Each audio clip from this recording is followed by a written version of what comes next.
Assalamualaikum warahmatullahi wabarakatuh. Salam sejahtera untuk kita semua.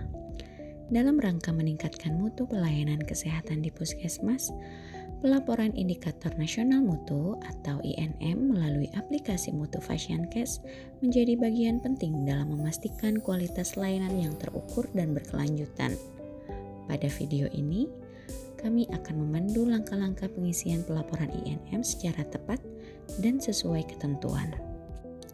Sebelum masuk ke dalam aplikasi, setiap pengguna sudah memastikan koneksi dan jaringan internet stabil.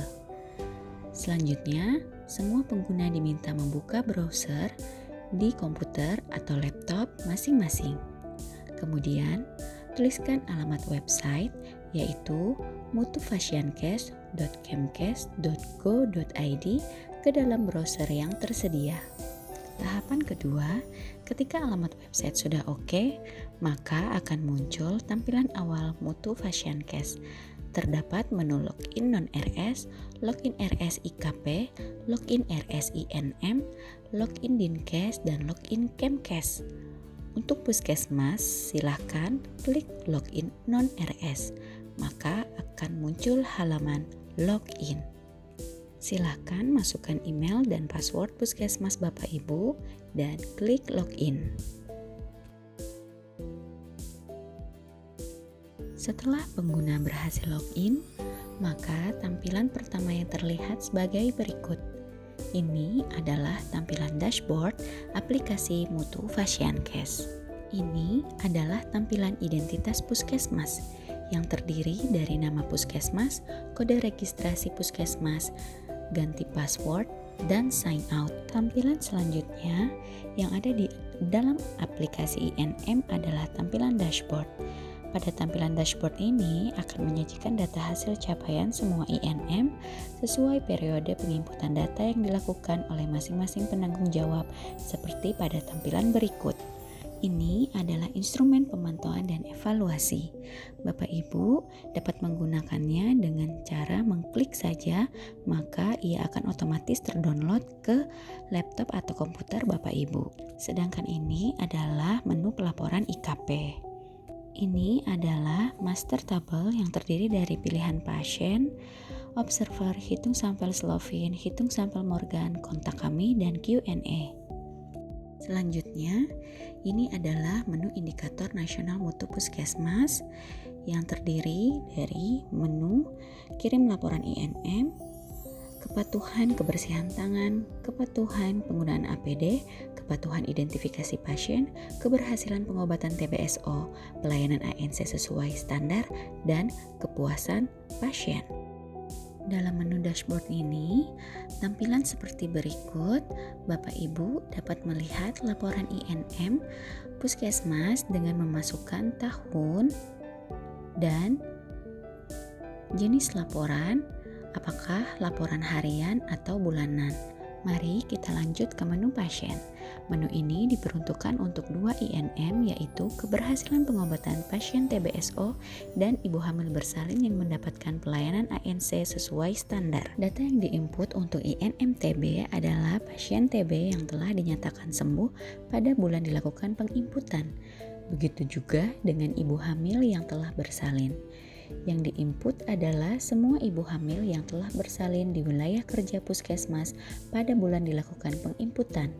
Baik data TB maupun ibu bersalin yang diinput adalah data yang sudah dikurangi dengan kriteria eksklusi jika dalam periode pelaporan ditemukan sampel yang memenuhi kriteria eksklusi.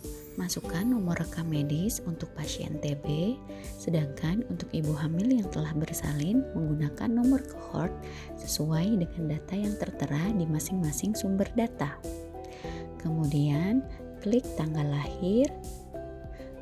Bapak Ibu dapat mengklik tanggal lahir pasien langsung atau memilihnya pada menu tanggal lahir. Kemudian masukkan nama lengkap sesuai dengan data yang tertera di dalam laporan. Klik jenis kelamin sesuai dengan data dalam laporan. Lalu klik simpan jika semua data sudah di-entry. Ya, hasil entrian data Terdapat aksi edit dan hapus. Kedua menu ini digunakan oleh petugas jika terdapat data yang tidak sesuai saat dilakukan pengentrian. Lanjut kita ke menu Observer. Menu ini diperuntukkan untuk 3 INM, yaitu kepatuhan kebersihan tangan, kepatuhan penggunaan APD, dan kepatuhan identifikasi pasien. Dasar mengentri data pada submenu ini adalah surat penunjukan dari puskesmas kepada petugas untuk menjadi observer. Pada menu ini, nama observer tidak dibagi per INM. Masukkan nama-nama petugas yang sudah ditunjuk menjadi observer sesuai dengan surat keputusan Kepala Puskesmas.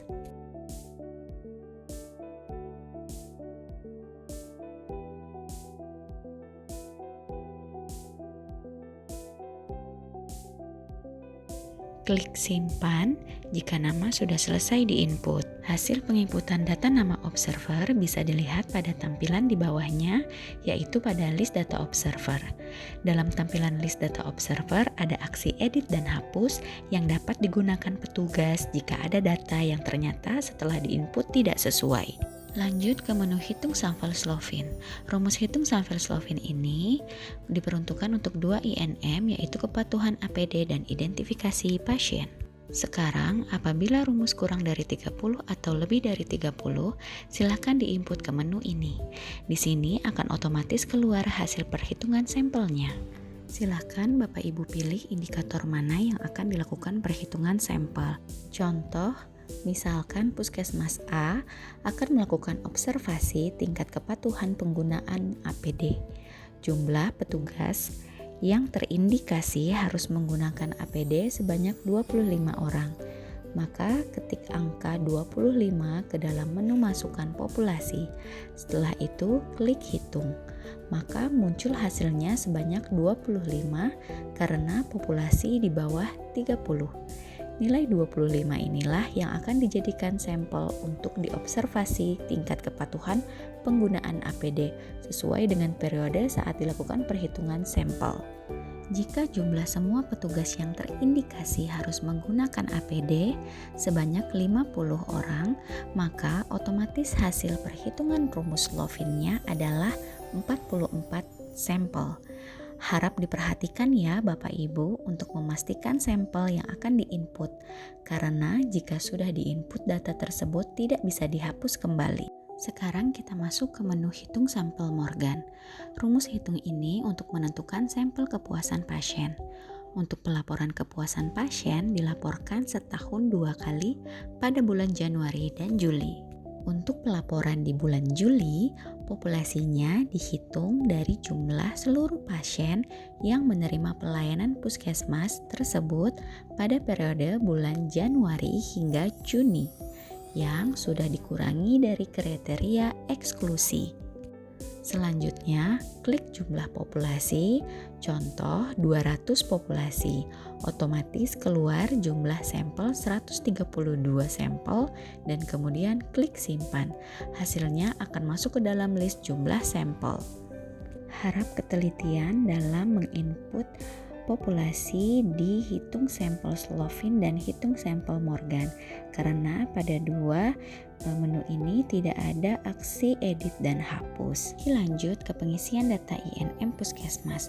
Kita mulai dari pengisian kepatuhan kebersihan tangan atau KKT. Klik menu KKT di sini. Kemudian klik menu input KKT, maka akan muncul tampilan seperti ini. Kemudian klik tanggal pengumpulan data.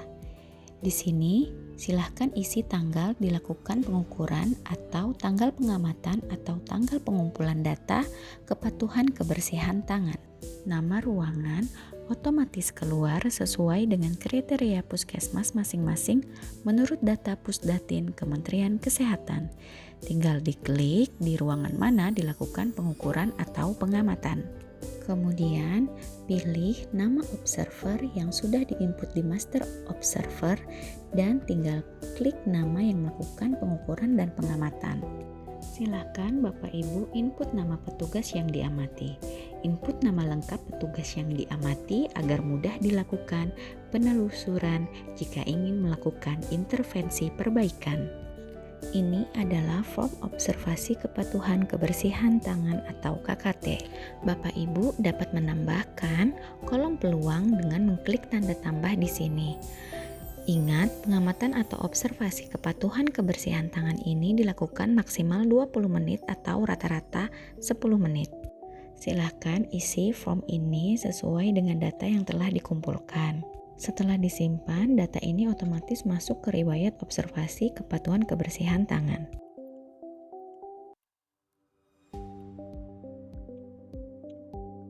Selanjutnya, ke menu kepatuhan penggunaan APD. Klik input penggunaan APD. Maka akan muncul tampilan seperti berikut. Silahkan isi tanggal dilakukan pengumpulan data atau pengukuran data atau pengamatan. Lalu klik ruangan mana pengukuran dan pengamatan itu dilakukan. Kemudian klik nama observer yang melakukan pengamatan. Input nama petugas yang diamati. Input nama lengkap petugas yang diamati agar mudah dilakukan penelusuran jika ingin melakukan intervensi perbaikan. Kemudian isi data yang diperoleh pada saat pengamatan. Jika petugas yang diamati menggunakan APD lengkap sesuai indikasi, maka klik ya. Jika petugas yang diamati tidak menggunakan APD lengkap sesuai indikasi, maka klik tidak. Setelah data terinput, maka klik simpan untuk menyimpan hasil pengukuran.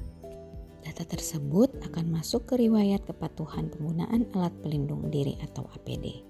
Kemudian di sini ada aksi untuk mengedit dan hapus. Selanjutnya, masuk ke kepatuhan identifikasi pasien.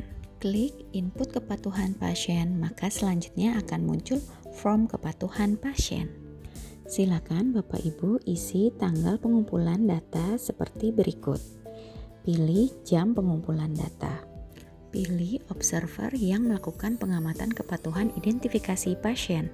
Kemudian input petugas yang diamati.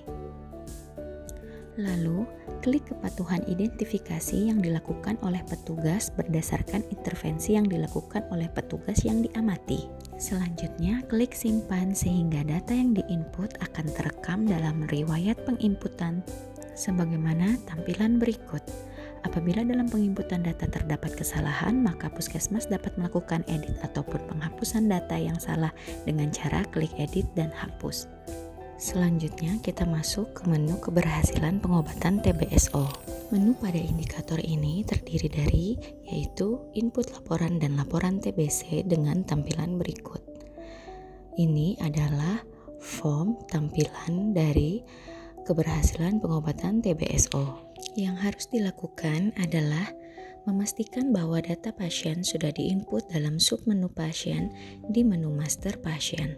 Setelah menu input terbuka, terlihat seperti berikut. Silakan input nomor rekam medis pasien. Apabila sudah diinput pada menu pasien di master, maka nama pasien akan otomatis muncul. Lalu silakan input tanggal selesai pengobatan pasien TBSO.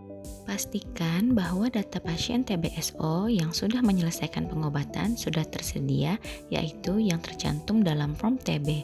Selanjutnya, mulai melakukan penginputan data pasien TBSO yang telah menyelesaikan pengobatan sesuai dengan tampilan berikut.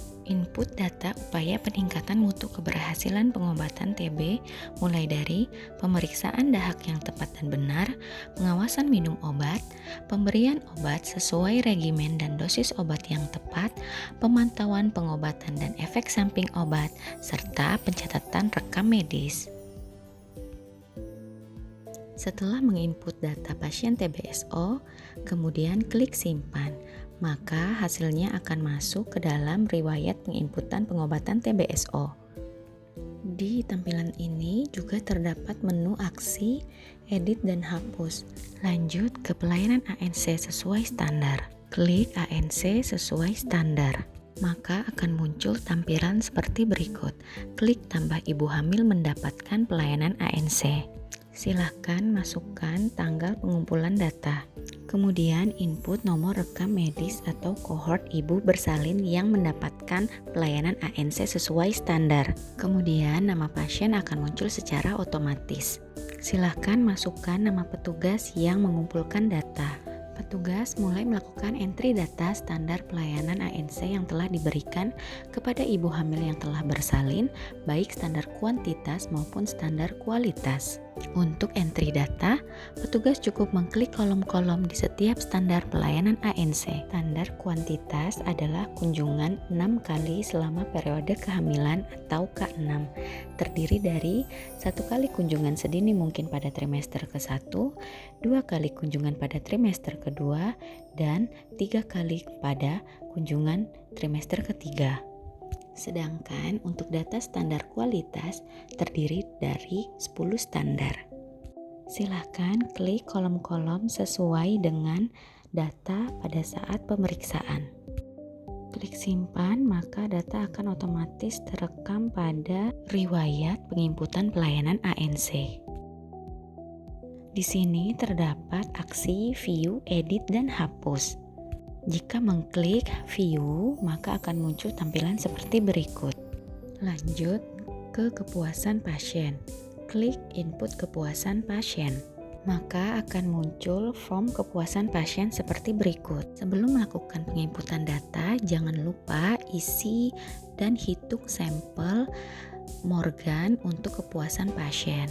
Kemudian isi waktu pelaksanaan survei di kolom bulan. Pilih ruangan yang akan di-entry datanya seperti contoh berikut. Berdasarkan kuesioner, sesuai dengan data dari ruangan, entry data hasil survei yang dimulai dengan ketik nomor responden yang tertera di kuesioner, masukkan hasil survei sesuai dengan unsurnya, mulai dari unsur 1 sampai dengan unsur 9. Sesuai dengan kuesioner, survei kepuasan masyarakat berdasarkan Permenpan RB nomor 14 tahun 2017 dengan nilai minimal 1 dan maksimal adalah 4. Kemudian klik simpan.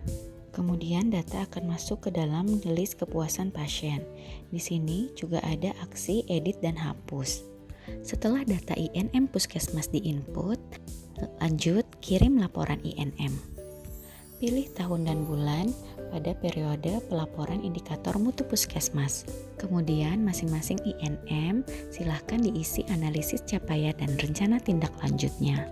Setelah analisis capaian dan rencana tindak lanjut di input, klik kirim untuk mengirimkan laporan INM pada bulan tersebut. Laporan yang sudah terkirim akan masuk ke dalam riwayat laporan INM terkirim. Demikian panduan mengenai pengisian pelaporan indikator nasional mutu puskesmas melalui aplikasi Mutu Fasiankes.